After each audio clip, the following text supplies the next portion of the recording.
Have you ever visited Edinburgh? Beautiful city no matter what time of year you go. The castle that sits at the center of the city is awe-inspiring, looking down on the surrounding area from the mount. The peaks and valleys of the land have resulted in a city that flows with the landscape. Streets that surround can be steep, with numerous sprawling alleyways even steeper. It is here that we find Flesh Market. It could be mistaken for any other darkened causeway in the city. It sits among the shops and tourist traps, relatively non-threatening, and can be used as a shortcut to get down to the station if you're in a hurry. The name has been justified through some who point out that flesh markets were a local term for butchers, and through others who suggest it's a hangout for women of the first vocation. These are incorrect. There is a market found close, but flesh is not the product. It's the currency. Market hours are dusk until dawn, and the entrance fee is one mouthful of your own blood. Prepare a glass, and progress down the alley. As you get halfway down, swig from the glass and spit it against the wall. The blood will bubble and spread across the wall, coagulating into a hardened scab. This will then start to flake and scatter. A rather anticlimactic door will be revealed beneath. Stepping through is disorienting, as logic will tell you that you are stepping into a building. The space you are stepping to has no walls, with darkness shrouding the edges. It is at the penumbra that a number of stalls are set up, run by individuals who look like market traders from across the globe, from Arabian merchants to Cockney grocers to New York street conmen. All of their clothes are splattered with blood and offal. These figures will entice you to come speak with them and will gesture to numerous signs around their stalls regarding the sales they are currently having. Upon approaching one of the stalls, they will start to pressure you to make a deal with them. You are certainly welcome to do so, and the products that are available are certainly worth consideration. Starting at the cheap end of the spectrum, you may wish to offer one bread. Lungful will net you knowledge of the weather for the next day. In itself, a rather pointless purchase in this age of smartphones and the Met Office, but centuries ago, invaluable. Taking this offer will result in the seller reaching out with his hand flattened, then quickly grasping it into a fist. The air will literally be stolen from your lungs and cause a few moments of gasping as you catch your breath. Are you attached to your fingers? How attached?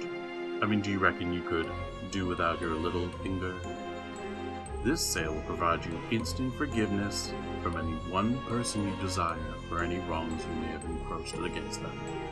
Agreeing to this one will cause the trader to grin and shout, "One Yubutsume special coming right up!" They will lunge forward and grab your wrist, pinning it to the table. Don't resist, because no one likes to sell. A flash of steel and you will be minus one digit. Just remember you can only pay twice. Now make no mistake, it will hurt. There will probably be a lot of blood, and if you don't take care of the wound, it may even get infected. As the price goes up, you may want to consider taking precautions regarding what you trade. Tourniquets and sutures would certainly not go amiss. Now, some of the trades will seem familiar and may hark back to stories and legends that have existed for millennia. This is the influence the market has had in our culture, leeching in over the centuries. A pound of flesh will make it impossible for the next person you make a trade with to renege on their deal. Especially useful if you don't trust the company you keep. It has no use within the market, as all the traders here are trustworthy, and will honor a purchase to the letter and the spirit. Best to leave this transaction until last. How about one of your eyes? Depth perception is overrated anyway. Offering up one of them will allow you to converse with our avian friends. You will be able to call down the birds from the trees, and they will be able to answer any questions you may have. It is advisable that you avoid ravens. They have their own agenda, and it is not in your best interests. The salesman will grab you around the throat and slowly pry his fingers into the socket. A snap of the wrist and your visual organ will rest in their palm. Another snap and it will disappear. It is at this point where you may want to consider stronger measures to ensure your survival of payment. Artifacts and incantation exist They can allow the body to continue to function long past the point at which mortal coils would be shuffled from. One or two can be picked up here, but few are willing to live without their sexual organs.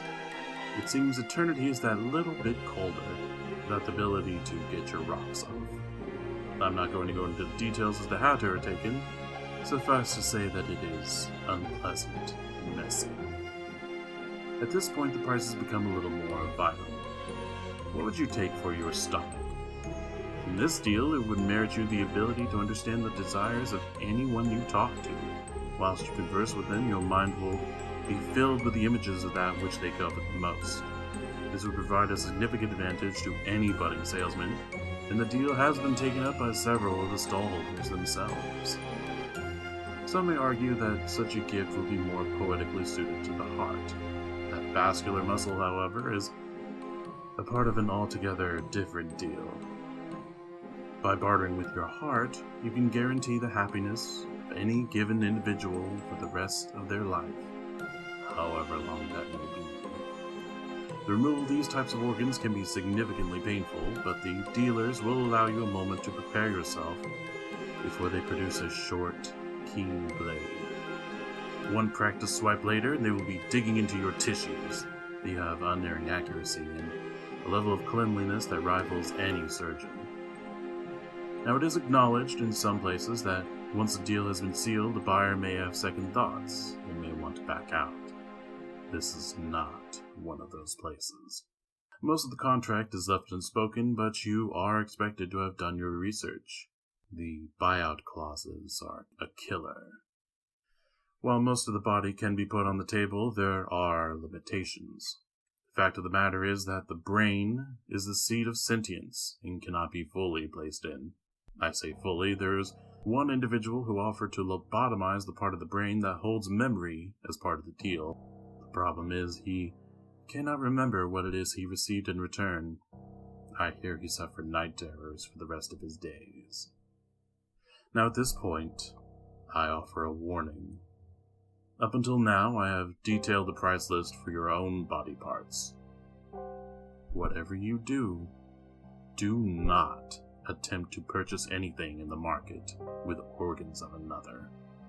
Every figure in the market will stop and stare at you, and the one you attempted to defraud will scream, "That is not yours to trade!"